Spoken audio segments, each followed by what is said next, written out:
हरे कृष्णा। 5 फरवरी को बसंत पंचमी है। हमारी सुपुत्री हमसे पूछ रही थी कि बसंत पंचमी का महत्व क्या है और हमें इस दिन क्या करना चाहिए। तो उसकी ये प्रेरणा है ये वीडियो करने की।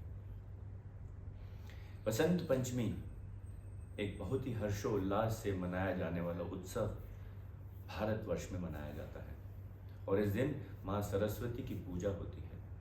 लोग पीले कलर के वस्त्र पहनते हैं और पीले कलर के व्यंजन बनाते हैं। केसर युक्त चावल बनते हैं, केसर युक्त खीर बनती है, केसर युक्त मीठे चावल, केसर युक्त खीर और बहुत सारे व्यंजन पीले रंग के बनते हैं। लोग पीले रंग के वस्त्र पहनते हैं और सावित्री देवी की अर्चना पूजा करते हैं। पर इसके अलावा भगवान कृष्ण कहते हैं भगवत गीता में, मार्ग शीर्षो मासा नाम अहम मार्ग शीर्षो ऋतुनाम कुसुमाकर। कुसुमाकर जो ऋतु है वो वसंत ऋतु है। भारतवर्ष में 6 ऋतुएं होती हैं। ऋतु बसंत ऋतु जो है, कृष्णा बोलते हैं मैं ऋतुओं में मैं बसंत हूँ, महीनों में मैं मार्गशीर्ष हूँ। और ये बसंत पंचमी 5वें दिन माघ महीने में मनाई जाती है। इस दिन सरस्वती देवी का ऐसा मान्यता है कि सरस्वती देवी का अवतरण हुआ था। पर इसके पीछे, वसंत पंचमी के पीछे एक बहुत ही गुह्यतम आध्यात्मिक कथा है। और वो कथा क्या है? भगवान कृष्ण की अनेक अनेक लीलाओं में सबसे प्रसिद्ध जो लीला है वो रास लीला है। और अगर देखा जाए तो रास लीला सबसे पवित्र लीला है। लोग इसे अन्यथा लेते हैं, पर रास लीला सबसे पवित्र लीला भगवान की है, क्योंकि ये भौतिक शरीर से परे है। ये गोपियों का कृष्ण के प्रति जो आध्यात्मिक प्रेम है उसका प्रदर्शन भगवान कृष्ण लोगों को प्रदर्शित करते हैं। जो उनके मुख्य भक्त हैं, जो उनके सानिध्य प्राप्त करने के लिए हमेशा व्याकुल रहते हैं, उन सबको एक उचित अवसर देने के लिए भगवान कृष्ण रास लीला का प्रदर्शन करते हैं। जो रास लीला, 2 तरह की रास लीला होती है, एक शारदीय रास लीला और एक वसंती रास लीला। शारदीय रास लीला उसे महारास भी कहा जाता है। कार्तिक महीने में पूर्णिमा के दिन भगवान ने ये रास लीला किया था और वंशी बट यमुना के तट पर वो रास लीला हुई थी और अनेकों अनेकों गोपियां, करोड़ों करोड़ों गोपियों के साथ राधा और कृष्ण ने ये रास लीला किया था। तो चारों तरफ बहुत सारी गोपियां थी और मध्य में कृष्ण और राधा, और हर गोपी के साथ एक कृष्ण है। और जब ये रास लीला चल रहा है, शारदीय रास, तो गोपियों के मन में अभिमान आता है कि भगवान हमारे साथ हैं। और उसी समय जब अभिमान आता है, भगवान अदृश्य हो जाते हैं और राधा रानी को लेके रास छोड़ के भगवान या वृंदावन कुंज में कहीं घूमने चले जाते हैं और फिर राधा रानी के साथ समय व्यतीत करते हैं। रास लीला, शारदीय रास लीला, भगवान की अनन्य भक्त जो है, भगवान के अनन्य भक्त, उनको भगवान का सानिध्य प्राप्त करने के लिए भगवान ने यह अवसर दिया। अब क्या अंतर है बसंती रास लीला में? बसंती रास लीला जो है वो बसंत पंचमी के दिन भगवान ने किए थे और ये किया गया था गोवर्धन के तलहटी में, गोवर्धन पर्वत के तलहटी में। आप जब परिक्रमा जाते हैं गोवर्धन की, तो वहाँ 2 परिक्रमा है, एक छोटी परिक्रमा और एक बड़ी परिक्रमा। और एक बड़ी परिक्रमा पे जब आप जाएंगे, क्योंकि 5000 साल पूर्व गोवर्धन बहुत विशाल था, इसलिए उसको बड़ी परिक्रमा कहा जाता है। तिल तिल राई के दाने के समान गोवर्धन हर दिन कम होता है। तो अब तो गोवर्धन का स्वरूप बहुत छोटा है, पहले 5000 साल पूर्व गोवर्धन बहुत विशालकाय था। तो वहाँ पे एक जगह है चंद्र सरोवर, वहाँ पे ये रास लीला की गई थी, वसंती रास लीला, बसंत पंचमी के दिन।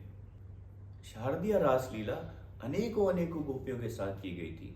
वसंती रास लीला बहुत ही भगवान की अंतरंगा गोपियां जो है, बहुत ही कम, उनके साथ की गई थी, राधा रानी के साथ। और भगवान का मुख्य उद्देश्य ये था कि किस तरह से राधा रानी के प्रेम का लोगों के प्रति आदर सम्मान हो, उसको प्रदर्शित करने के लिए भगवान ने ये रासलीला का आयोजन किया। राधा रानी का सम्मान बढ़ाने के लिए भगवान ने ये रासलीला किया। भगवान भक्तों के प्रति कितने आतुर व्याकुल हैं, ये प्रदर्शित करने के लिए भगवान ने वसंती रासलीला किया। ये रासलीला बलराम जी ने भी देखा था। बलराम जी हमेशा आतुर रहते थे रासलीला देखने को। तो ये रासलीला के दिन भगवान जी बलराम जी गोवर्धन पर्वत के ऊपर चढ़ गए, दंडवत प्रणाम करके देखने लगे। और जैसे ही उन्होंने ये रासलीला देखा, बलराम जी मंत्रमुग्ध हो गए, बेहोश हो गए। ये रासलीला सिर्फ अंतरंगा गोपियों ने, और ये रासलीला चली एक ब्रह्मा की रात। वो पृथ्वी के अनेकों अनेकों वर्ष इतना आवेग से गोपियां ने नाच रही थी कि उनके शरीर से जो पसीना निकला उससे एक सरोवर बन गया। और चंद्रमा जो था वो ये रासलीला देखकर मंत्रमुग्ध हो गया, इसीलिए उस जगह का नाम चंद्र सरोवर पड़ गया। अब क्या होता है कि राधा रानी के साथ कृष्ण और अंतरंग गोपियों के साथ भी कृष्ण, इस तरह से ये रासलीला चल रही है। और अचानक कृष्ण अदृश्य हो जाते हैं। सब गोपियां उनको ढूंढने लगती हैं, किधर है कृष्ण, किधर है, किधर है, किधर है, कृष्ण को ढूंढती हैं। कृष्ण जो है आगे जाके एक जगह पर चतुर्भुज विष्णु का रूप बनाकर खड़े हो जाते हैं। गोपियां सब वहां आती हैं, वो चतुर्भुज विष्णु का दर्शन करती हैं। ओह भगवान, भगवान को दंडवत प्रणाम करती हैं और फिर पूछती हैं, आपने कृष्ण को देखा? हमारे कृष्ण कहाँ है? हमारे कृष्ण कहाँ है? ऐसी है गोपियों का प्रेम। भगवान भी आते हैं तो भगवान से भी उनको कुछ काम सरोकार नहीं है, वो अपने कृष्ण के प्रति ही उनका प्रेम है। जब भगवान को जवाब नहीं देते हैं तो गोपियां आगे चली जाती हैं। इधर राधा रानी एक भंवरे के पीछे चल रही हैं, बोलती हैं, हे भंवरे, कृष्ण तुम्हारे मित्र हैं, उनका कैरेक्टर भी तुम्हारी तरह है। तो इसी तरह से राधा रानी भंवरे के पीछे जा रही हैं, और जैसे ही जाती हैं वो चतुर्भुज विष्णु को देखती हैं और उनको प्रणाम करती हैं और पूछती हैं कृष्ण कहाँ है। और जैसे ही चतुर्भुज विष्णु के रूप में कृष्ण राधा रानी को देखते हैं, उनकी दो भुजाएं गायब हो जाती हैं, उनकी दो भुजाएं अदृश्य हो जाती हैं, क्योंकि राधा रानी के प्रेम इतना है कि उसको देख के कृष्ण अपना रूप, स्वयं रूप में आ जाते हैं। और राधा रानी जब कृष्ण को देखती है, उनका हाथ पकड़ के वो रासलीला में लेके आती है। जगह पे फिर रासलीला का प्रारंभ होता है। और रासलीला करते करते राधा रानी जब देखती हैं कि कृष्ण दूसरी गोपियों के साथ भी हैं, तो एक आध्यात्मिक मान जो राधा रानी को है कि कृष्ण दूसरे के साथ नहीं होने चाहिए, वो हमारे साथ ही सिर्फ होने चाहिए। और राधा रानी रासलीला छोड़कर चली जाती है। राधा के बिना कैसा रास? जब भगवान देखते हैं कि राधा ही नहीं है तो राधा को ढूंढने निकलते हैं। राधा राधा, राधे किधर, राधे किधर, राधे किधर, राधे राधे, राधे कहाँ है? और भगवान रो रहे हैं और ढूंढ रहे हैं राधा रानी को। जब आप जाएंगे परिक्रमा करने तो वहाँ पे एक जगह है इमली तालाब, वहाँ पे एक मंदिर है, उसको कहते हैं सुंदर मंदिर। भगवान थक हार गए, ढूंढे, बहुत जगह ढूंढे, राधा रानी नहीं मिली। और थक हार के वो एक जगह है जहाँ पे इमली तालाब, वहाँ पे जाके भगवान विराजमान होते हैं और राधा रानी के नाम का उच्चारण कर रहे हैं, राधा रानी के नाम का स्मरण कर रहे हैं, राधे राधे राधे, और रो रहे हैं। अगर किसी व्यक्ति को बहुत ज़्यादा याद किया जाए तो उस व्यक्ति के गुण भी इस व्यक्ति में आ जाते हैं। और भगवान ने ये राधा रानी के प्रेम की परिकाष्ठा का वर्णन करने के लिए ये लीला किया। जब भगवान राधे राधे राधे राधे जाप कर रहे हैं, भगवान तो घनश्याम है, उनका जो रंग है श्याम वर्ण है। और धीरे धीरे जब राधा राधे राधे राधे राधे स्मरण कर रहे हैं तो भगवान गौरंग हो गए। और अगर आप जाएंगे इमली तालाब में, वहाँ पे सुंदर मंदिर में भगवान की जो अर्चा विग्रह है वो गौरंग में है। सिर्फ एक ही जगह पे भगवान का अर्चा विग्रह इस तरह का है। भगवान एक और गुह्यतम संदेश यहाँ दे रहे हैं कि आज से 5000 साल पश्चात मैं राधा रानी के भाव में अवतार लूंगा, चैतन्य महाप्रभु के रूप में। तो राधे राधे करते भगवान राधा रानी के रंग में आ गए और इस तरह से राधा रानी का मान उन्होंने बढ़ाया।